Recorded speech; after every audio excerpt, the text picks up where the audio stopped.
இந்த நாட்களில் நம்மளுடைய வாழ்க்கையில் அனுபவித்து கொண்டிருக்கிற காரியங்கள் மொத்தமாக சில பேர் சொல்லலாம், என்ன பார்த்தியா நீ மட்டும் ஒழுங்காக இல்லை, நல்லா படிக்கல, நல்லா வேலைக்கு போயிடலனா என்ன இருக்கேன் பாரு, இவனை மாதிரி ஆகிடுவேன், லாஸ்ட்டாக உன்னுடைய வாழ்க்கை இவனை மாதிரி ஆகி போகும், பார்த்துக்க ஒழுங்காக இருந்துக்க என்கிற விதமான சாட்சி சொல்கிற எக்ஸாம்பிளுக்கு பயன்படுத்துவாங்க இல்லையா? அப்படிப்பட்ட ஒரு தவறான எக்ஸாம்பிளுக்கு பயன்படுத்துகிற ஒரு ஆளாக இந்த நாட்களில் நம்ம வாழ்க்கை நெறிமுறை இருக்கலாம்.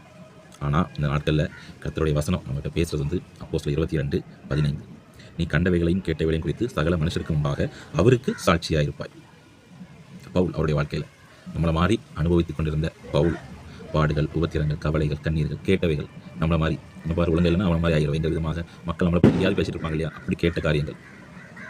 அப்படி இருந்த பவுலுடைய வாழ்க்கையில் பவுல் அந்த மனுஷனுக்கு முன்பாக சாட்சியாக உயர்த்தப்பட்டாராம். கர்த்தர் உயர்த்திருக்கிறார்.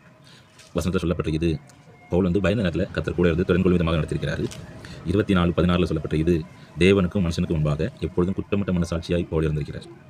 நம்மளும் நம்மளை எப்படினாலும் யாருனாலும் எக்ஸாம்பிளுக்கு சொல்லிட்டு போட்டு குற்றம் இல்லாதபடிக்கு தேவனுக்கு முன்பாக நிற்போம். நம்மளை சுற்றி சொல்லுவாங்க இல்லையா, அவங்களை பழிவாங்காதபடிக்கு சொல்லாதபடிக்கு நம்மளுடைய வழித்தடத்தில் கரெக்டாக நடப்போம்.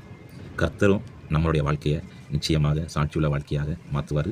யாரெல்லாம் நம்மளை பார்த்து சொல்கிறாங்களோ அவங்க நல்ல காரியத்திற்கு எக்ஸாம்பிள் பயன்படுத்துகிற ஒரு வார்த்தையாக, ஒரு நேயமாக நம்மளுடைய வாழ்க்கை நெறிமுறை நிச்சயமாக மாறும். குற்றம் இல்லாதபடிக்கு கர்த்தருக்கு முன்பாக நிற்போம், சாட்சியாய் உயர்த்தப்படுவோம். God bless. Amen.